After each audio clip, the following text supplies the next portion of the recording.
Ma sœur a volé l'argent des études de mon enfant, j'ai donc veillé à ce que ses enfants perdent leur place dans une école privée. Le jour où ma sœur a vidé le fonds d'études de mon fils, elle a commis une erreur fatale. Elle a supposé que je laisserais passer.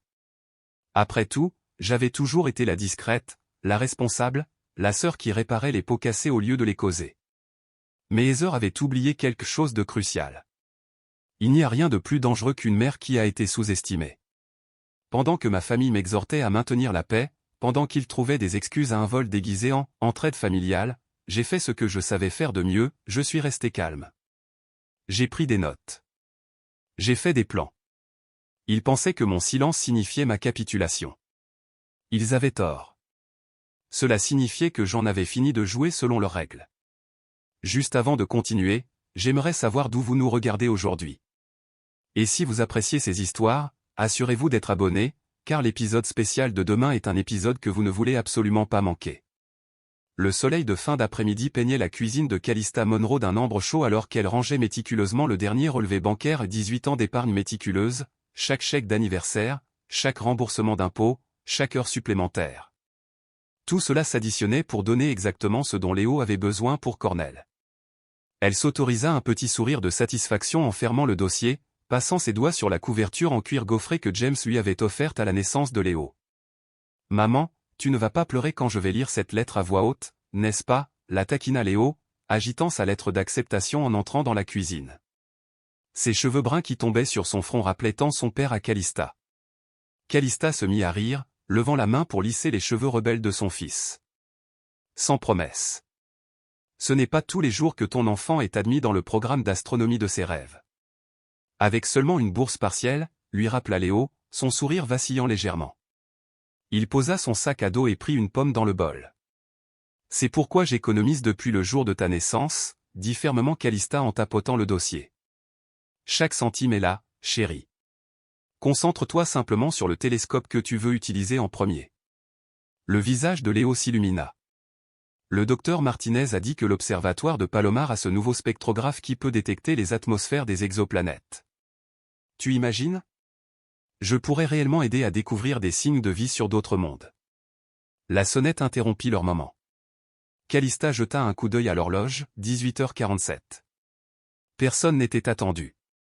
Elle ouvrit la porte et trouva sa sœur, Heather, son sac à main de créateur serré contre son chemisier en soie crème, le mascara légèrement bavé sous ses cheveux blonds soigneusement coiffés. Cal, Dieu merci, tu es à la maison. J'ai besoin de te parler. La voix de Heather portait ce tremblement familier de crise fabriquée. Le calme habituel de Calista prit le dessus. Des années à gérer les drames de sa sœur lui avaient appris à maintenir une distance émotionnelle. Entre. Léo partait justement à l'observatoire pour son service. Léo attrapa son sac à dos, échangeant un regard complice avec sa mère. Les visites surprises de tante Heather signifiaient généralement des drames, et ce soir, il semblait particulièrement désireux de s'échapper. Amuse-toi bien au travail, chérie. N'oublie pas que ton dîner est dans le réfrigérateur. Merci, maman. Au revoir, tante Heather. Heather remarqua à peine son neveu en entrant d'un pas rapide dans le salon, ses talons claquant sur le parquet que Calista avait elle-même reverni l'été dernier. Un café, proposa Calista, connaissant déjà la réponse. Du vin, si tu en as. Elle s'effondra sur le canapé usé, en prenant soin d'éviter la tache de jus de raisin que Léo avait faite des années auparavant. L'école des jumelles menace de les renvoyer si je ne paie pas le solde d'ici vendredi, et l'orthodontiste de Mason exige le paiement intégral à l'avance pour son nouvel appareil dentaire. Calista versa de l'eau à la place, y ajoutant une tranche de citron. Je pensais que Robert couvrait leurs dépenses dans le cadre de l'accord de divorce. Robert se montre intraitable au sujet du règlement. Il prétend que je gère mal les fonds. La voix de Heather se brisa tandis qu'elle tamponnait ses yeux avec un mouchoir sorti de son sac. Maman et papa ont déjà aidé pour la compte de ma maison. Je ne peux pas leur demander à nouveau. Je suis désolé que tu aies des difficultés, dit Calista avec prudence, se souvenant des conseils de sa thérapeute sur les limites.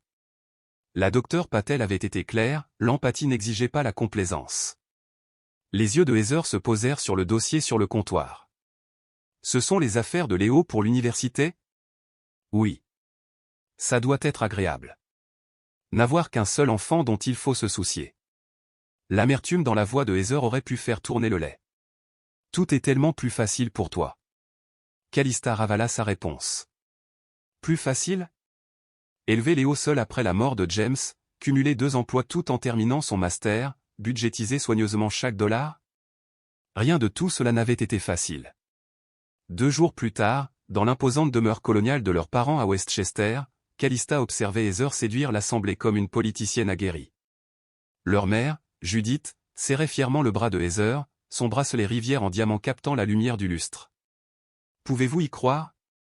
Tous les 3 acceptés à l'Académie Preston, annonça Judith aux proches réunis. La meilleure école privée de l'État, rayonnait leur père, Frank, depuis son fauteuil en cuir. Chaque centime en vaut la peine pour leur donner des avantages que nous n'avons jamais eus. Le réseautage à lui seul les mettra sur la voie du succès pour la vie. Calista surprit l'expression de Léo de l'autre côté de la pièce, ce regard familier d'invisibilité. Les jumelles de Heather, Britney et Brooklyn, se prélassaient sur leur téléphone tandis que Mason jouait à sa Switch, aucun ne prêtant attention à la présence de leur cousin. Les 3 enfants portaient des vêtements assortis aux couleurs de l'Académie Preston, leurs initiales brodées sur tout, de leur pull à leur bouteille d'eau.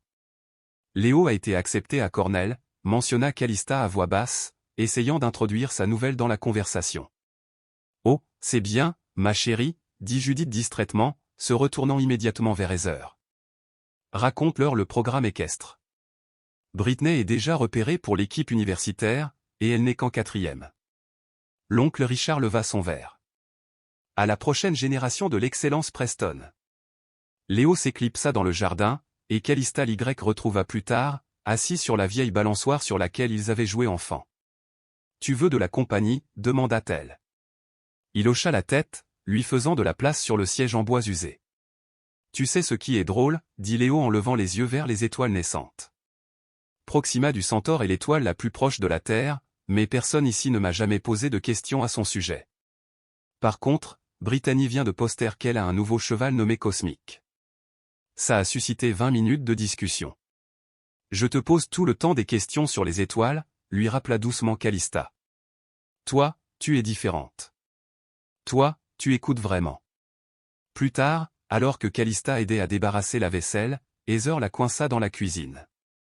Les traiteurs étaient partis, et les 2 sœurs se tenaient au milieu de piles d'assiettes sales et de verres de vin à moitié vides.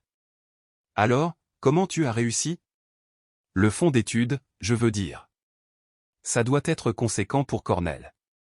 Une planification minutieuse, répondit Calista, chargeant le lave-vaisselle avec une efficacité rodée. Allez, on est sœurs.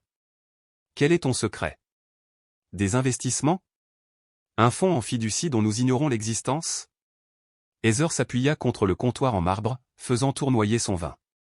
Je sais que James avait 7 polices d'assurance vie. Calista se redressa, la colonne vertébrale raide à la mention de son défunt mari. Du travail acharné et dire non aux choses que nous ne pouvions pas nous permettre. Pas de croisière Disney, pas de vacances en Europe, pas de vêtements de créateurs. Le rire de Heather fut cassant. Bien sûr. Sainte Calista. Toujours parfaite, nous faisant toujours passer pour des nuls. Ce n'est pas. Tu sais quel est ton problème? Tu n'as jamais compris ce que c'est que d'avoir plusieurs enfants. La pression, les dépenses. Tu as eu de la chance avec ton unique enfant parfait qui se contente de livres et de télescopes au lieu d'attendre une vraie vie. Calista compta jusqu'à 10 dans sa tête avant de répondre. Léo a une vraie vie. Elle ne nécessite juste pas un cours de tennis. Cette nuit-là, Calista trouva Léo dans sa chambre, des cartes du ciel étalées sur son lit. Les murs étaient couverts de posters de la NASA et de photographies du télescope Hubble. Son télescope d'occasion se tenait près de la fenêtre, pointé vers Orion. Maman, pourquoi grand-mère agit comme si le B+ de Britney était plus impressionnant que mon admission à Cornell? Calista s'assit à côté de lui, en faisant attention à ne pas déranger ses papiers soigneusement disposés. Les gens voient ce qu'ils veulent voir, chérie. Mais moi, je te vois. Je t'ai toujours vu. Parfois, je pense que si je disparaissais, ils ne le remarqueraient pas avant des semaines. Moi, je le remarquerai en quelques secondes, dit Calista avec férocité, le serrant contre elle. Le souvenir des trahisons passées de Heather traversa son esprit, le projet de sciences du lycée que Heather avait revendiqué comme sien, remportant les régionales avec les recherches de Calista sur les algues bioluminescentes, la lettre de recommandation pour l'université qu'elle avait interceptée, disant à leur conseiller d'orientation que Calista n'était pas intéressée par les cours avancés, l'opportunité d'emploi au ministère de l'Éducation qu'elle avait sabotée avec des ragots. Innocent, sur la « vie de famille instable » de Calista après la mort de James. Samedi matin amena une autre réunion de famille. Heather tenait le beau rôle dans le salon de leurs parents, les larmes coulant alors qu'elle décrivait ses difficultés. Elle s'était positionnée dans le fauteuil à oreilles antiques qui avait appartenu à leur grand-mère, le trône, comme Calista l'appelait en privé. « J'essaie juste de donner à mes bébés la vie qu'ils méritent », sanglota-t-elle, le mascara coulant en ruisseau maîtrisé. Le divorce les a dévastés. L'Académie Preston et leur stabilité. Judith tendit à sa fille un autre mouchoir de la boîte monogrammée sur la table basse. « Bien sûr, ma chérie. Nous comprenons parfaitement. » Frank hocha la tête solennellement de derrière son journal. La famille soutient la famille. C'est ce que font les Monroe. Heather continua sa performance. Les autres mères de Preston sont si cruelles. Elles me jugent parce que je suis une mère célibataire. La semaine dernière, Miranda Worthington m'a même demandé si j'avais besoin des coordonnées de l'expert comptable de sa famille. Comme si je ne pouvais pas gérer mes propres finances. Quel culot! Judith halta. Le téléphone de Calista vibra avec une notification de courriel. Elle baissa les yeux distraitement, puis se figea. Son sang se glaça en lisant « Retrait d'importants traités. Compte d'épargne-études. » Excusez-moi, parvint-elle à dire, sa voix à peine stable alors qu'elle se levait. Je dois passer un appel. Toujours en train de travailler, murmura Heather pour la galerie à leur mère. Pas étonnant que Léo passe tant de temps seul. Calista sortit sur le porche, les mains tremblantes en composant le numéro de la banque. First National, Teresa à l'appareil. Ici Calista Monroe. Je viens de recevoir une notification concernant un retrait du compte se terminant par 4827. Un instant, Madame Monroe. Des touches cliquèrent en arrière-plan. Oui, je le vois ici. Le retrait a été traité hier après-midi. 87 432 $. C'est impossible. Je n'ai jamais autorisé ça. La signature correspondait à nos dossiers, madame. Voulez-vous parler à un directeur? Oui, immédiatement. Et je dois venir. À la banque, la vérité émergea comme une photographie se développant lentement. Monsieur Peterson, le directeur de l'agence, étala les documents sur son bureau avec une précision pleine d'excuses. Le bordereau de retrait a été signé avec votre signature, Madame Monroe. Nous l'avons comparé à nos dossiers. Ce n'est pas ma signature. Calista étudia les boucles et les courbes familières. C'était proche. Terriblement proche.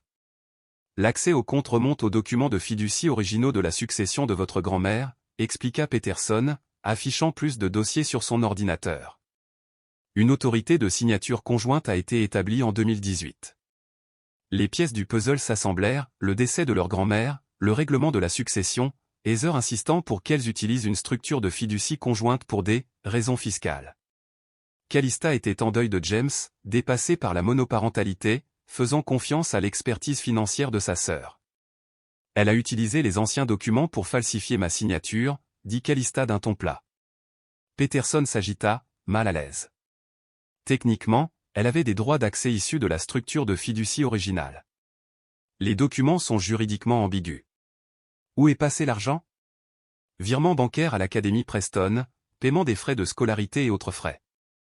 Le montant du retrait correspondait exactement au fonds d'études de Léo, 4 ans de scolarité, de logement et de repas, plus une petite marge pour les urgences. 18 ans d'économie, partis en une seule transaction. Les mains de Calista tremblaient alors qu'elle conduisait vers la maison de Heather, la fureur et l'incrédulité se livrant bataille dans sa poitrine. La villa ostentatoire immaculée contrastait fortement avec le modeste bungalow de style craftsman de Calista. Un nouveau Range Rover brillait dans l'allée à côté d'un VUS Mercedes. Elle trouva sa sœur en train d'arranger des fleurs fraîches dans son hall d'entrée en marbre, des orchidées blanches qui coûtaient probablement plus cher que le budget d'épicerie hebdomadaire de Calista. Nous devons parler. Maintenant. Le visage de Heather passa de la surprise au défi. L'argent que tu as volé du fonds d'études de Léo. Tout son avenir. Je l'ai emprunté, corrigea Heather, examinant sa manucure. Les diamants de son bracelet Rivière captaient la lumière. Et soyons justes, Cal. Tu as un enfant. J'en ai 3. Leur éducation compte aussi. Tu as commis une fraude. Vraiment? Nous avons toutes les deux signé ces documents de fiducie. Actif partagé, tu te souviens? La voix de Heather était glaciale, toute prétention d'affection fraternelle disparue. Tu aurais peut-être dû lire les petites lignes. La voix de Calista baissa dangereusement. Cet argent était destiné aux frais de scolarité de Léo. Tu savais exactement ce que tu faisais. Ce que je savais, répliqua sèchement Heather, posant son arrangement floral avec une force excessive, c'est que mes enfants étaient sur le point de perdre leur place à Preston parce que leur père irresponsable ne paie pas la pension alimentaire. Tu peux économiser plus d'argent. Léo peut prendre une année sabbatique, peut-être travailler un peu. Se forger un caractère. Une année sabbatique? Il l'a mérité. Il a travaillé depuis ses 14 ans, étudié tous les soirs pendant que tes enfants prenaient des cours de ski et participaient à des camps d'été en Europe. Les jumelles de Heather apparurent dans l'escalier incurvé, portant des uniformes de crosse assortis de l'Académie Preston, leurs cheveux blonds tirés en tresses françaises identiques. Maman, on va toujours faire les magasins, génie Brittany. La soirée de printemps est la semaine prochaine, et toutes les autres ont déjà leur robe. Léo va aller à l'université communautaire maintenant, ricana Brooklyn, ses doigts volant sur l'écran de son téléphone. On dirait que ses rêves d'astronomie s'écrasent sur Terre. Les filles, allez attendre dans la voiture, dit Heather doucement. Mais Calista surprit le regard satisfait qu'elle adressa à ses filles. En fait, continua Brooklyn, c'est parfait pour mon projet de sociologie sur la disparité économique dans les opportunités éducatives. Est-ce que je peux vous interviewer sur l'expérience de la mobilité sociale descendante, tante Calista? Brooklyn Marie Carr. Maintenant, le ton de Heather s'aiguisa légèrement alors que les jumelles sortaient en se dandinant. Mason apparut, son blazer impeccable de Preston de travers. Maman, mon ordinateur de jeu a besoin d'une mise à niveau. Le père de Tyler vient de lui offrir la nouvelle configuration Alienware. On en discutera plus tard, chérie. Tante Calista était sur le point de partir. Non, dit fermement Calista. Je ne partais pas. Chez leurs parents 1 heure plus tard, Calista présenta les relevés bancaires. Sa mère y jeta à peine un coup d'œil, ajustant nerveusement son collier de perles. Chérie, Heather a tout expliqué. C'est un prêt temporaire. La famille est de la famille. Elle a volé son neveu, dit Calista d'un ton plat, étalant les preuves sur la table de la salle à manger. Frank s'agita mal à l'aise sur sa chaise. Tu peux reconstituer le fond. Léo est jeune. 1 année ou 2 à l'université communautaire ne lui feront pas de mal. Diriez-vous la même chose si c'étaient les enfants de Heather? C'est différent, dit rapidement Judith, rassemblant les papiers en une pile nette. Ils sont déjà inscrits à Preston. Le traumatisme de changer d'école, de perdre leurs amis, leurs activités? Mais le traumatisme de voir Léo perdre son rêve est acceptable? Tu es dramatique, intervint Heather, arrivée derrière Calista. Elle avait enfilé un ensemble en cachemire, ayant l'air en tout point de la partie lésée. De plus, tu ne peux t'en prendre qu'à toi-même. Tu as toujours été avare d'argent, le thésaurisant au lieu d'investir dans la famille. Investir dans la famille. La voix de Calista s'éleva. J'ai payé pour chaque dîner de famille. J'ai couvert les factures médicales de papa quand tu prétendais être pauvre. J'ai acheté les cadeaux de Noël des enfants quand tu avais oublié ton portefeuille. C'est de l'histoire ancienne, balaya Heather d'un geste dédaigneux. Le fait est que j'ai résolu mon problème immédiat. L'école est payée. L'avenir de mes enfants est assuré. Au prix de l'avenir de Léo. Il s'en sortira. Les universités d'État sont parfaitement adéquates pour quelqu'un de son milieu. L'insinuation flotta dans l'air comme un gaz toxique. Milieu. Pas pédigré, pas potentiel. Milieu. Tu veux dire quelqu'un dont le père était enseignant au lieu d'être banquier d'affaires, demanda Calista doucement. Je n'ai pas dit ça. Tu n'avais pas besoin de le dire. Ce soir-là, Calista trouva Léo à la table de la cuisine, sa lettre d'acceptation à la main. Son ordinateur portable affichait le formulaire de retrait de Cornell, le curseur clignotant dans le champ de signature vide. Je t'ai entendu au téléphone avec la banque, dit-il doucement. C'est parti, n'est-ce pas? Le cœur de Calista se brisa. Je vais arranger ça. Comment? La voix de Léo se cassa. J'ai entendu Britney à l'école, se vanter de leur nouveau coach de tennis. Elle a dit, Tante Heather est un génie pour avoir réalloué les ressources familiales. Elle a appelé ça de la planification familiale stratégique, Léo. Je vais retirer mon acceptation. Le garage Johnson embauche. Peut-être que dans quelques années. Non. Calista agrippa ses épaules.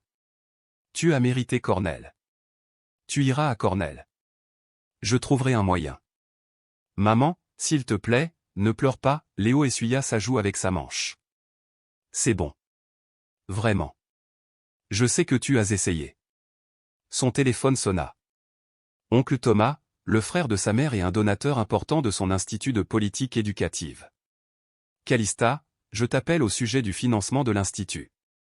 Heather a mentionné que tu n'as pas soutenu la famille récemment, que tu fais des vagues, que tu sèmes la discorde.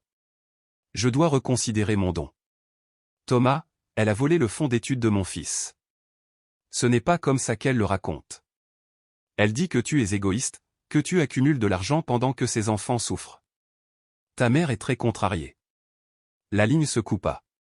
Calista fixa son téléphone, les pièces du puzzle s'assemblant. Heather ne se contentait pas de prendre de l'argent. Elle détruisait systématiquement la vie de Calista, montant la famille contre elle, menaçant sa carrière. Les nouvelles de l'avocate n'étaient pas encourageantes. Marjorie Blackwood était l'avocate de la famille depuis 30 ans. Son bureau était tapissé de photos de célébrations et d'étapes importantes des Monroe. La structure de la fiducie est complexe, expliqua-t-elle en ajustant ses lunettes de lecture. Heather a exploité une faille. Des accusations criminelles seraient difficiles à prouver. Alors, elles s'en tire comme ça? Légalement, peut-être. Mais il pourrait y avoir d'autres voies. Marjorie sortit un autre dossier. Il y a l'affaire du prêt étudiant cosigné de 2019. Heather a utilisé la fiducie familiale comme garantie mais n'a jamais effectué de paiement. Techniquement, vous pourriez lui retransférer la responsabilité de la dette. Je n'étais au courant d'aucun prêt. Non, vous ne pouviez pas l'être. Elle a falsifié votre signature électronique, mais c'est prouvable. Cette nuit-là, Calista s'assit avec des albums photos et les lettres de son défunt mari James. Ces mots résonnaient depuis les pages, tu es plus forte que tu ne le penses, Cal. Quand on te pousse à bout, tu ne craques pas. Tu élabores une stratégie. Elle sortit son ordinateur portable et commença ses recherches. Les réseaux sociaux de Heather dépeignaient une image de richesse, vacances de luxe à Hawaï, virée shopping de créateurs à Manhattan, week-end spa dans des complexes exclusifs, tout en prétendant simultanément avoir des difficultés financières. Des photos du mois dernier montraient la famille en croisière en Méditerranée. Il y a 3 semaines, Heather avait posté sur la rénovation de sa nouvelle maison. Calista commença à tout documenter, capture d'écran, date, contradiction. Un schéma clair émergea. Léo apparut dans l'embrasure de la porte, les cheveux ébouriffés par le sommeil. Maman, il est 2 heures du matin. Désolé, chérie. Je n'arrivais pas à dormir. Moi non plus. Il s'assit à côté d'elle. J'ai réfléchi. Si j'abandonne Cornell et que je vais en école professionnelle, peut-être qu'on pourrait intenter un procès pour récupérer de l'argent pour l'éducation de mes frères et sœurs plus tard. Non, chérie. Assez de gens ont traité ton avenir comme quelque chose de jetable. Pas de mais. Ta tante Heather veut que nous abandonnions. Nous n'allons pas le faire. Son ordinateur portable sonna. Un message LinkedIn de David Winters. Madame Monroe, je suis administrateur à l'Académie Preston. J'aimerais discuter de certaines préoccupations concernant des irrégularités d'inscription, en toute confidentialité. Le pouls de Calista s'accéléra. Le jeu était en train de changer. Le lendemain matin, elle reçut un autre appel de son lieu de travail. La voix du président du conseil d'administration était formelle, distante. Calista, nous avons reçu des informations préoccupantes concernant votre conduite professionnelle. Des allégations d'utilisation des ressources de l'Institut pour des vengeances personnelles. Nous devrons en discuter lors de la prochaine réunion du conseil. Laissez-moi deviner. Heather? Je ne peux pas discuter de la source, mais c'est sérieux. Après avoir raccroché, Calista resta assise en silence un long moment. Puis elle prit son téléphone et tapa une réponse à David Winters, je suis très intéressé par une discussion sur l'intégrité éducative. Quand pouvons-nous nous rencontrer? Autour d'un café dans un café tranquille du centre-ville, David Winters se révéla être exactement ce dont Calista avait besoin, un initié intègre. Ses lunettes cerclées de métal et sa manière prudente lui rappelaient James, jusqu'à la façon dont il remuait son café dans le sens inverse des aiguilles d'une montre. Je suis en train de suivre des schémas suspects dans nos distributions d'aide financière, expliqua David en sortant un dossier de feuilles de calcul soigneusement annoté. La demande de votre sœur a immédiatement soulevé des drapeaux rouges. Comment ça? Des divergences de revenus. Les chiffres ne correspondent pas à son style de vie ou au registre public. Il lui montra une section surlignée. Selon ceci, le revenu de son ménage la qualifie pour notre aide maximale. Pourtant, elle conduit une Mercedes de l'année et vient de rentrer d'une croisière. Calista se pencha en avant. Je fais des recherches sur l'inégalité en éducation pour un document de politique. Peut-être pourrions-nous nous entraider. Ils commencèrent à se rencontrer chaque semaine, échangeant des informations sous le couvert de la recherche académique. David fournissait des données d'inscription tandis que Calista partageait son expertise en politique éducative.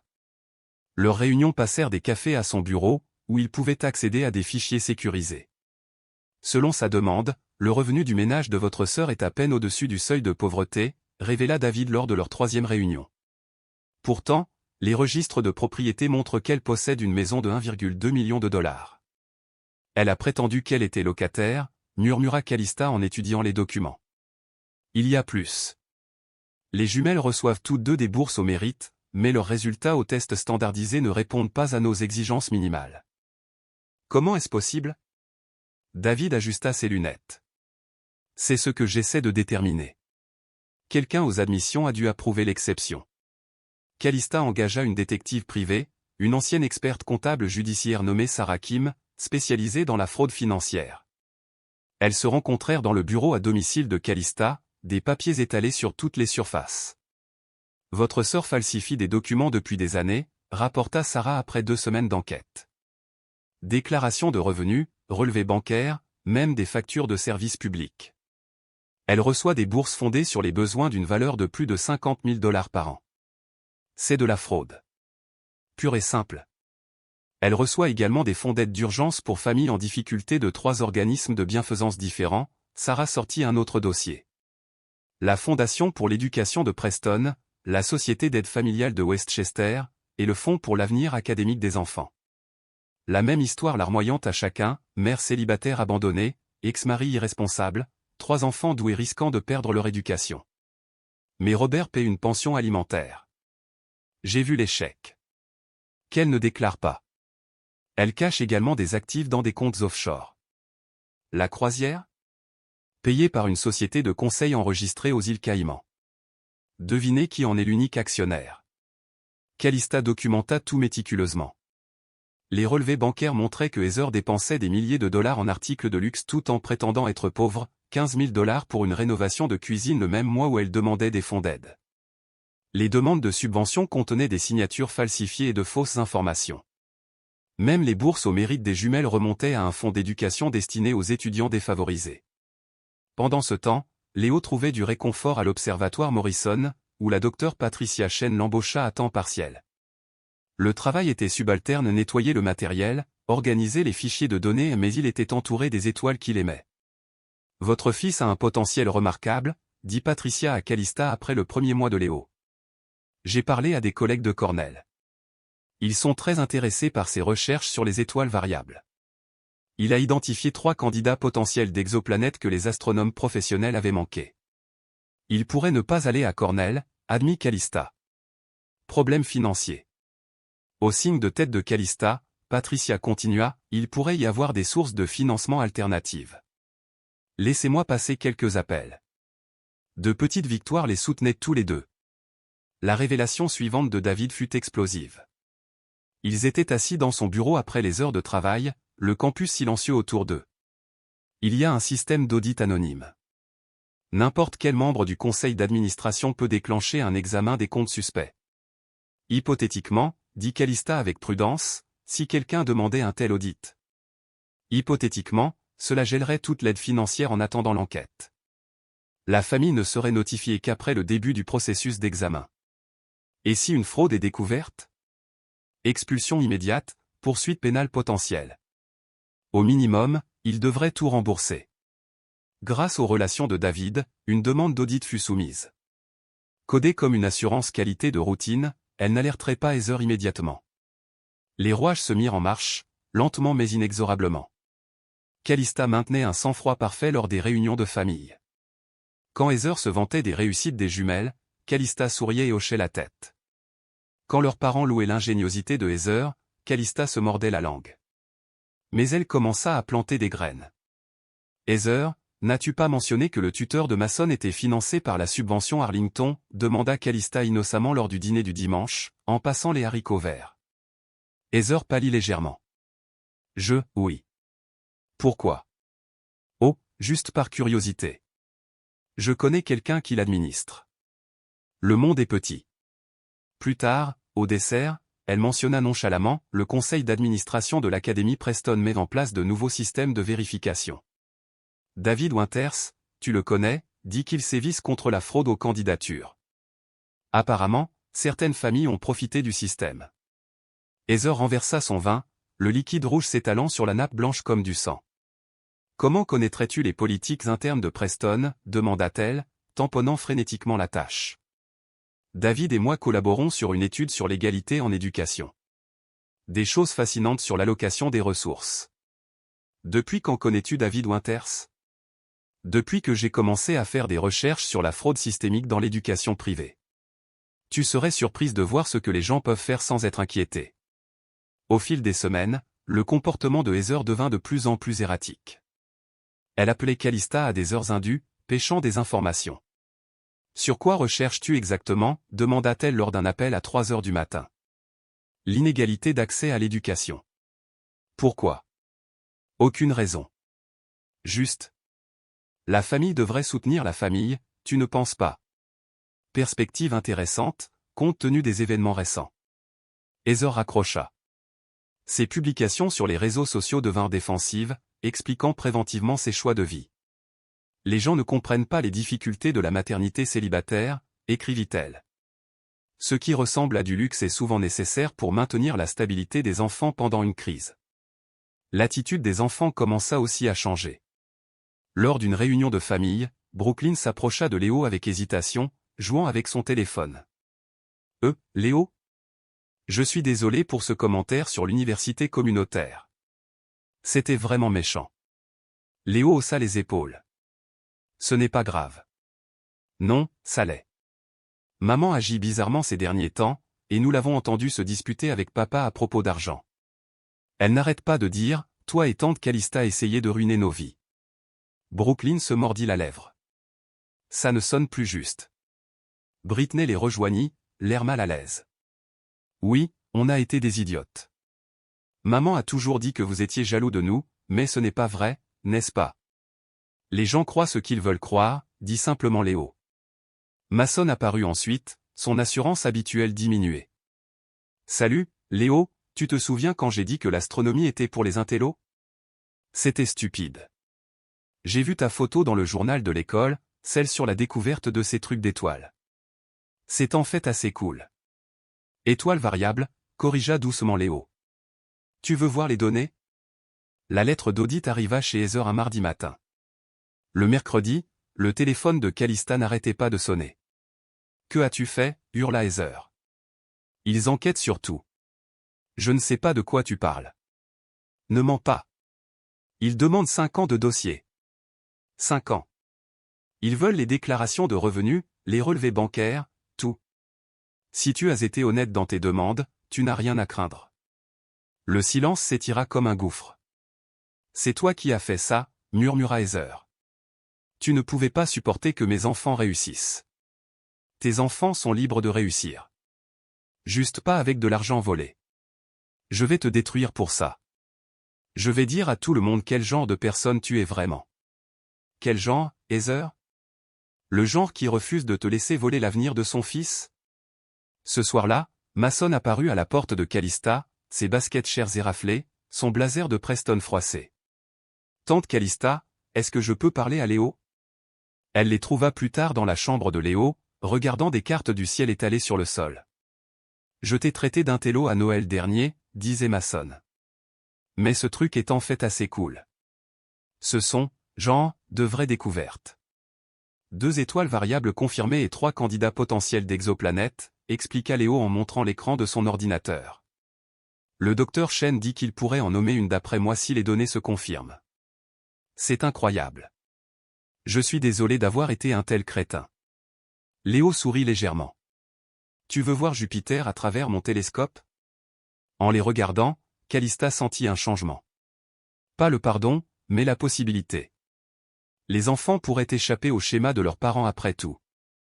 La lettre de l'Académie Preston arriva 2 semaines plus tard, chère Madame Langston, dans l'attente de l'enquête sur les divergences financières dans les dossiers de candidature de votre famille, le statut d'inscription de vos enfants est en cours d'examen formel.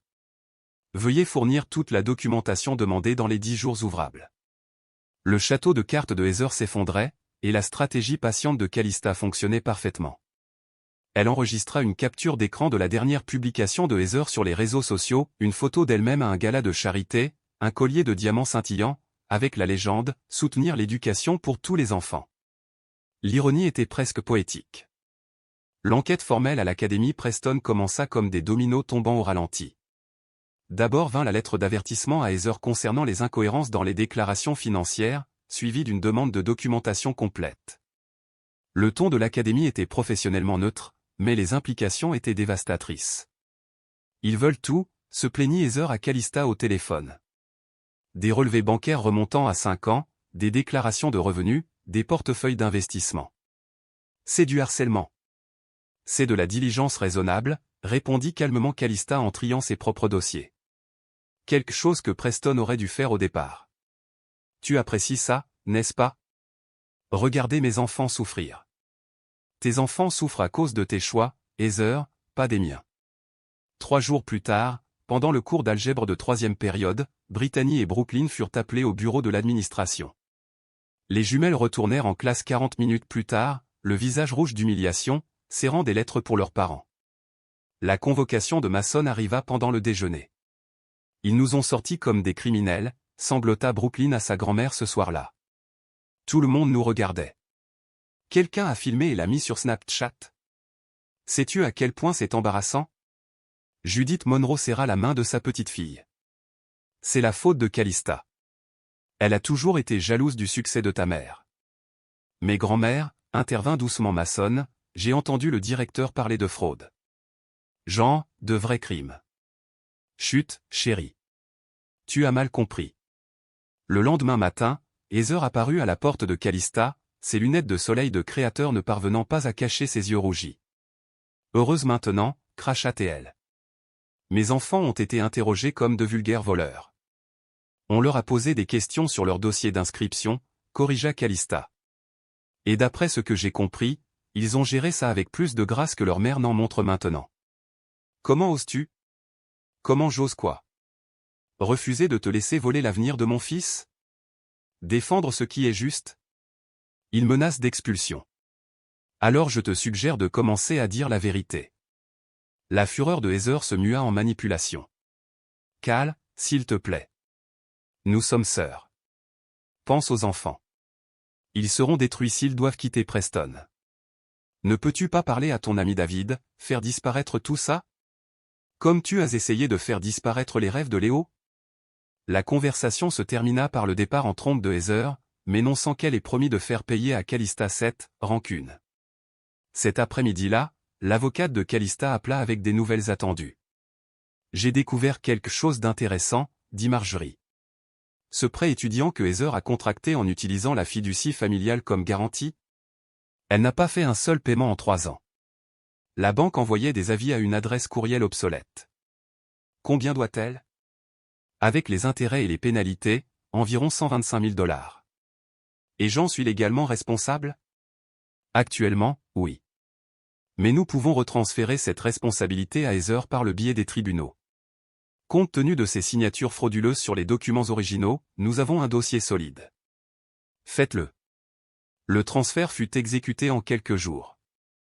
Les comptes de Heather furent gelés lorsque la banque découvrit le défaut de paiement, déclenchant un examen automatique de tous ses avoirs financiers. Pendant ce temps, David Winters avait été contacté par une journaliste d'investigation nommée Rebecca Chen. Elle travaille sur une série concernant la fraude financière dans l'éducation privée, expliqua David lors de leur rencontre autour d'un café. Apparemment, Preston n'est pas la seule école à faire face à ces problèmes. Comment a-t-elle découvert pour Heather? Un tuyau anonyme. Elle veut m'interviewer, mais j'ai pensé que tu devais le savoir d'abord. Donnez-lui mes coordonnées, dit Calista sans hésiter. Il est temps que cette histoire devienne publique. Rebecca Chen était minutieuse et implacable.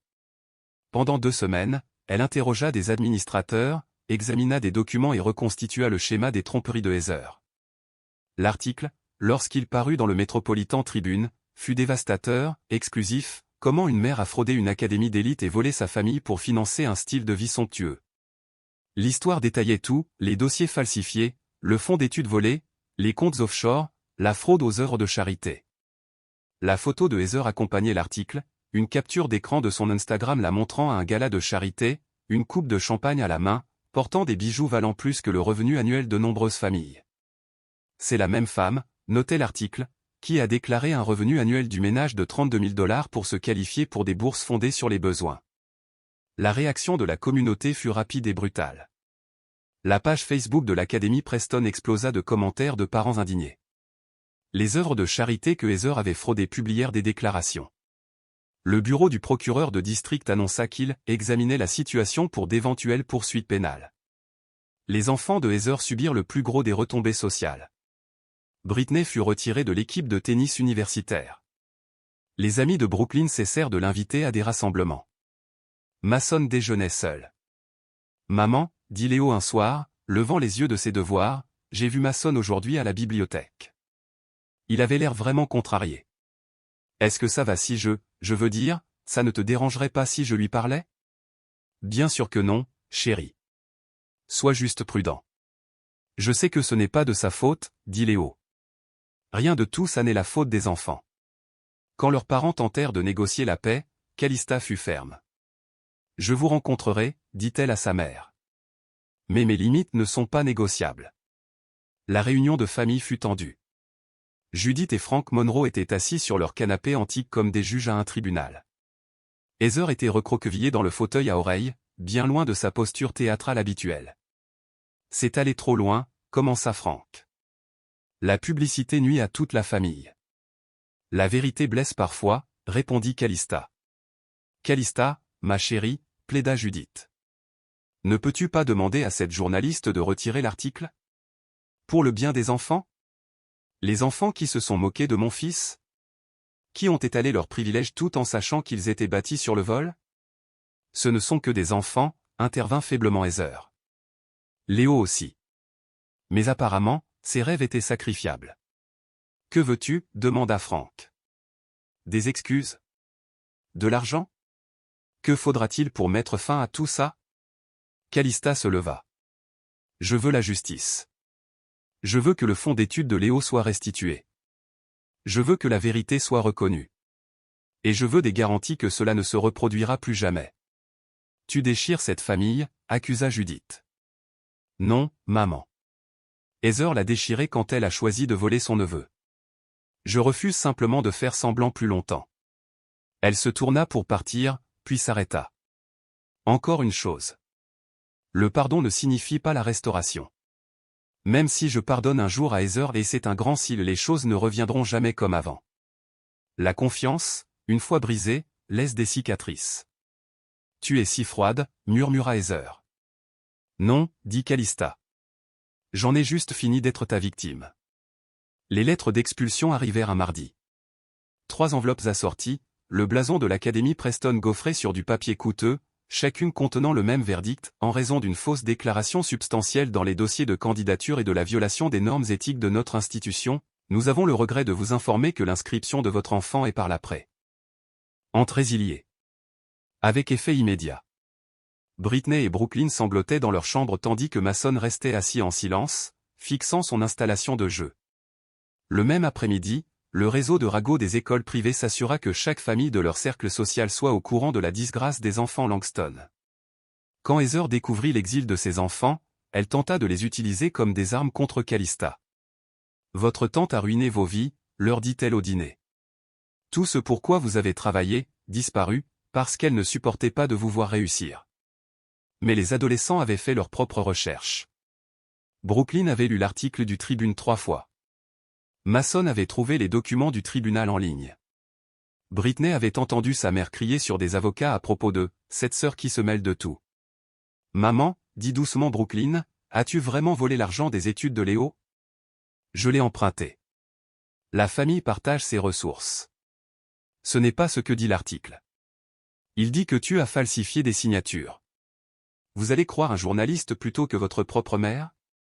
Le journaliste a des documents, souligna Mason. Vous n'êtes que des sales gosses ingrats, explosa Heather. J'ai fait ça pour vous. Ce soir-là, Calista entendit frapper à sa porte. Elle l'ouvrit et trouva ses 3 nièces et son neveu sur le porche, Mason serrant un télescope cabossé. On peut voir Léo, demanda Brittany avec hésitation. Léo apparut derrière sa mère. Salut, les gars. On t'a apporté quelque chose, dit Mason en tendant le télescope. Je sais qu'il n'est pas aussi bon que le tien, mais mon père me l'a donné quand j'étais petit, avant le divorce. Je veux que tu l'aies. Mason, je ne peux pas accepter. S'il te plaît. C'est la seule chose que j'ai que maman n'a pas acheté avec. Il déglutit difficilement. Avec de l'argent volé. Calista s'écarta. Pourquoi n'entrez-vous pas tous ? Autour d'un chocolat chaud, les adolescents parlèrent. Les jumelles s'excusèrent pour leur cruauté. Mason admit qu'il avait été jaloux de l'intelligence de Léo. Léo leur montra ses cartes du ciel et sa lettre d'acceptation à l'université. Tu vas vraiment à Cornell ? Demanda Brooklyn. Si on arrive à trouver le financement, dit Léo. Mais oui, c'est le plan. On va à l'école publique maintenant, dit Britney. Maman dit que c'est temporaire, mais je ne pense pas qu'on retournera un jour à Preston. Leur conversation fut interrompue par des coups furieux à la porte. Heather se tenait dehors, les cheveux en désordre, le maquillage barbouillé. Laissez mes enfants tranquilles. Maman, arrête, dit Mason. Nous sommes venus ici de notre plein gré. Elle vous empoisonne contre moi. Non, dit fermement Brooklyn. Tu as fait ça toute seule. L'ex-mari de Heather, Robert, arriva la semaine suivante. L'expert comptable judiciaire qu'il avait engagé avait découvert toute l'étendue des tromperies financières de Heather, y compris des actifs cachés qui auraient dû être divulgués lors de leur divorce. Je demande la garde d'urgence, dit-il à Calista autour d'un café. Les enfants veulent vivre avec moi. Tous les 3. Tous les 3. Ils ont honte de leur mère, et franchement, ils ont raison. J'ai honte de ne pas l'avoir vue venir. Ne t'en veux pas. Elle a trompé tout le monde. Pas toi. J'ai eu 18 ans de pratique pour voir à travers son jeu. La demande de garde de Robert fut traitée en urgence compte tenu des circonstances. Heather se battit avec acharnement mais n'avait plus aucune crédibilité. Le juge accorda à Robert la garde exclusive avec un droit de visite supervisé pour Heather. Alors que le monde de Heather s'effondrait, celui de Léo commençait à s'épanouir. L'article du Tribune avait attiré l'attention du service d'aide financière de Cornell. Combiné à la recommandation élogieuse du docteur Chen et aux réussites de recherche de Léo, ils lui offrirent une bourse complète. Le prix de la résilience, indiquait la lettre, est décerné aux étudiants qui démontrent un mérite académique exceptionnel tout en surmontant des défis personnels importants. David Winters, maintenant officiellement nommé au conseil d'administration de Preston, offrit à Calista un poste qui allait changer la trajectoire de sa carrière. Nous créons un nouveau département axé sur l'éthique éducative et la prévention de la fraude. Je ne vois personne de mieux qualifié pour le diriger. Vous voulez que j'aide à contrôler les admissions dans les écoles privées. Je veux que vous aidiez à garantir que ce qui est arrivé à Léo n'arrive jamais à un autre enfant. La réponse de Heather à chaque développement positif dans la vie de Calista était de plus en plus désespérée. Elle appela des parents, répandant des mensonges sur la « vendetta » de Calista. Elle contacta l'employeur de Calista, affirmant que sa sœur était mentalement instable et dangereuse. Elle tenta même de déposer une ordonnance restrictive, qui fut rejetée faute de preuves de menace. Un soir, Judith appela Calista, sa voix plus vieille que ses années. Ton père et moi avons discuté. Nous te devons des excuses, maman. Nous avons eu tort sur toute la ligne. Nous avons favorisé Heather parce qu'elle était toujours si fragile, si dépendante. Toi, tu étais forte, indépendante. Nous pensions que tu n'avais pas autant besoin de nous. J'avais besoin que vous me voyiez. Que vous valorisiez Léo. Nous le voyons maintenant. Ton père veut savoir, est-ce que toi et Léo vous joindriez à nous pour le dîner? Juste nous quatre? Laisse-moi y réfléchir. Plus tard dans la nuit, Léo prononça ce que ses grands-parents appelleraient plus tard son « discours d'émancipation ».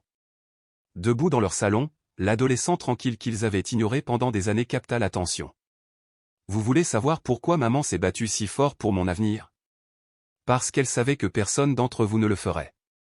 À chaque dîner de famille, chaque fête, chaque réunion, je vous ai regardé vous pâmer devant les réussites médiocres de mes cousins tout en ignorant mes véritables accomplissements.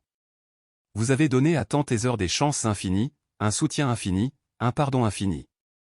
Mais quand elle a volé tout mon avenir, vous avez dit à ma mère d'être raisonnable. Il fit une pause, sa voix ferme. Je vais à Cornell. Je vais étudier les étoiles. Et un jour, quand je découvrirai quelque chose d'incroyable, je veux que vous vous souveniez de ce moment. Souvenez-vous que vous pensiez que mes rêves valaient moins que le maintien de la paix familiale. Souvenez-vous que ma mère a été la seule à se battre pour moi. Frank Monroe pleura ouvertement. Judith tendit la main vers son petit-fils, mais Léo recula.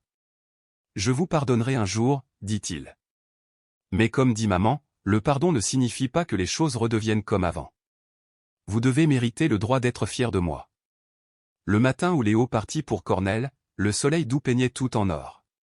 Calista l'aida à porter les cartons jusqu'à la voiture de location, chaque objet soigneusement étiqueté et emballé.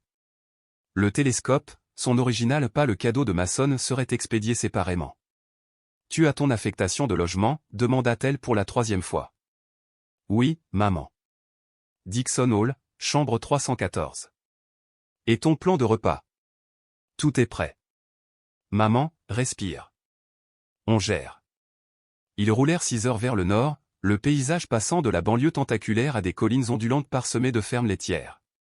Léo passa sa liste de lectures soigneusement préparée pour le voyage, un mélange de musique classique et de rock indépendant qui fonctionnait étrangement bien. À Cornell, ils rejoignirent le chaos chorégraphié du jour de l'emménagement. Parents et étudiants envahissaient les résidences, des diables et des cartons créant des parcours d'obstacles dans des couloirs étroits. Le colocataire de Léo, Alex Shen de Californie, était déjà en train d'installer son côté de la chambre. Tu dois être Léo, dit Alex en souriant. J'ai lu ton histoire dans cet article sur la bourse. Une histoire de fou, mec. Ouais, ça a été un sacré parcours.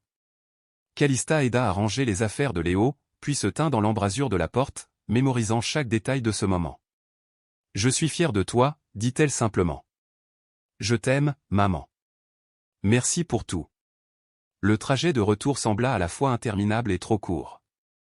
Ce soir-là, seul dans sa maison silencieuse, Calista ouvrit son ordinateur portable et trouva un courriel du bureau du procureur de district, État contre Heather Langston, accusation de fraude financière. Heather était poursuivie pour de multiples chefs d'accusation de fraude, de falsification et de vol. La fraude à l'école privée à elle seule entraînait une peine de prison potentielle. Combinée à la tromperie envers les œuvres de charité et à l'évasion fiscale, elle faisait face à de graves conséquences. L'avocat de Heather la contacta le lendemain. Elle veut vous voir, dit l'avocat. Elle est prête à plaider coupable si vous parlez en sa faveur lors de la détermination de la peine. Non. C'est de la famille. Elle a cessé d'être de la famille quand elle a volé mon enfant. Finalement, Heather reçut 3 ans de probation, une restitution obligatoire et 500 heures de service communautaire. Le juge lui ordonna spécifiquement de travailler avec des familles à faible revenu demandant une aide à l'éducation pour comprendre le vrai sens du besoin. Pendant ce temps, l'organisation à but non lucratif de Calista, Future Forward Education, fut lancée avec un succès immédiat, avec un financement initial de plusieurs fondations et un don substantiel de Robert, l'ex-mari de Heather. L'organisation offrait un soutien aux familles naviguant dans le financement de l'éducation. En 6 mois, ils avaient aidé plus de 200 familles à obtenir une aide financière légitime et avaient empêché 3 cas de fraude similaires à celui de Heather. David Winters rejoignit le conseil d'administration de Future Forward tout en maintenant son rôle au comité d'éthique de Preston. Leur relation évolua naturellement de la collaboration professionnelle au rendez-vous pour un café, puis au dîner. Tu sais ce que j'admire le plus chez toi, dit David autour d'un plat de pâtes un soir. Tu n'as jamais laissé la colère te rendre cruel. Tu as cherché la justice, pas la vengeance. Il y a une différence. Absolument. La vengeance aurait été de détruire complètement Heather. La justice consistait à exposer la vérité et à protéger les autres de préjudices similaires. Leur relation se développa lentement, bâtie sur des valeurs partagées et un respect mutuel. Léo, rentré pour les vacances d'hiver, approuva. Il est bien pour toi, maman. En plus, il connaît vraiment la différence entre une planète et une étoile, donc c'est un plus. Au printemps, le travail de Future Forward avait attiré l'attention nationale. Calista fut invitée à prendre la parole lors de conférences sur l'éducation, interviewée par les grands réseaux et présentée dans des discussions politiques sur la réforme de l'aide financière. L'ironie ne lui échappa pas, les crimes de Heather avaient involontairement propulsé Calista dans un rôle où elle pouvait créer un changement systémique. Ses parents, désormais bénévoles réguliers chez Future Forward, travaillaient discrètement en arrière-plan, organisant des dossiers, faisant du café, remplissant des enveloppes. Leur fierté pour Calista était évidente mais tacite, exprimée par des actions plutôt que par des mots. Un après-midi, en triant des reçus de dons, Judith dit doucement, « Nous vous avons laissé tomber tous les deux, toi et Léo. Nous avons vu ce que nous voulions voir, pas ce qui était réel. Je sais, maman. Peux-tu un jour nous pardonner ? J'y travaille. Mais le pardon est un processus, pas un événement. La première année de Léo culmina avec un honneur inattendu. Ses recherches sur les étoiles variables, menées à l'Observatoire de Cornell, furent sélectionnées pour être présentées à la conférence de la Société américaine d'astronomie. Mais ce fut sa conférence TEDx à l'université, intitulée « Le coût de l'invisibilité », qui capta véritablement l'attention. La vidéo devint virale en quelques jours. Chaque enfant a des rêves, dit Léo à l'auditorium comble. Mais chaque enfant n'a pas quelqu'un qui se bat pour ses rêves. J'ai eu de la chance. J'avais ma mère. Elle m'a vu quand d'autres me regardaient sans me voir. Elle s'est battue quand d'autres lui ont dit d'accepter moins. Il ne s'agit pas seulement de fonds d'études ou de trahison familiale. Il s'agit de savoir qui nous choisissons de voir et quels rêves nous décidons d'estimer. Les applaudissements durèrent 5 minutes. Heather tenta de prendre contact 2 fois pendant cette période. La première fois, elle envoya une lettre pleine d'apitoiements et de vagues excuses. Calista répondit en envoyant les coordonnées de 3 excellents thérapeutes. La deuxième tentative vint par l'intermédiaire de Mason, qui demanda si sa mère pouvait assister à sa remise de diplôme de collège. Bien sûr qu'elle peut y assister, dit Calista. C'est une cérémonie publique. Mais elle n'est pas la bienvenue à la célébration familiale après. Je comprends. Et, tante Calista ? Merci de nous avoir montré à quoi ressemble l'intégrité. La scène finale de ce chapitre arriva un mardi matin tranquille. Calista était assise à son bureau chez Future Forward, examinant des dossiers, quand une enveloppe sans adresse de retour arriva. À l'intérieur se trouvait une lettre de Maria Gonzalez, une mère célibataire de Détroit. Chère Madame Monroe. Vous ne me connaissez pas, mais votre organisation a aidé ma fille à conserver sa bourse lorsque son père a tenté de voler ses économies pour l'université. Grâce à vous, elle commence à Michigan State le mois prochain. Je voulais que vous sachiez que votre histoire m'a donné le courage de me battre pour les rêves de mon enfant. Parfois, les batailles les plus difficiles sont contre notre propre famille. Merci de nous avoir montré qu'il est possible de gagner avec dignité. Avec gratitude. Maria. Calista sourit, plaça la lettre dans son dossier, histoire de réussite, et retourna à son travail. Par la fenêtre de son bureau, des étudiants passaient en route pour leur cours, chacun porteur de rêves qui méritaient d'être protégés. Elle était en paix et exactement là où elle devait être. Quand la famille vous trahit, protéger l'avenir de votre enfant justifie-t-il d'exposer leurs mensonges au monde ? Où tracez-vous la ligne entre la justice et la vengeance ? Si cette histoire vous a fait réfléchir, cliquez sur le bouton j'aime et abonnez-vous pour plus de récits qui remettent en question tout ce que vous pensiez savoir sur la loyauté familiale.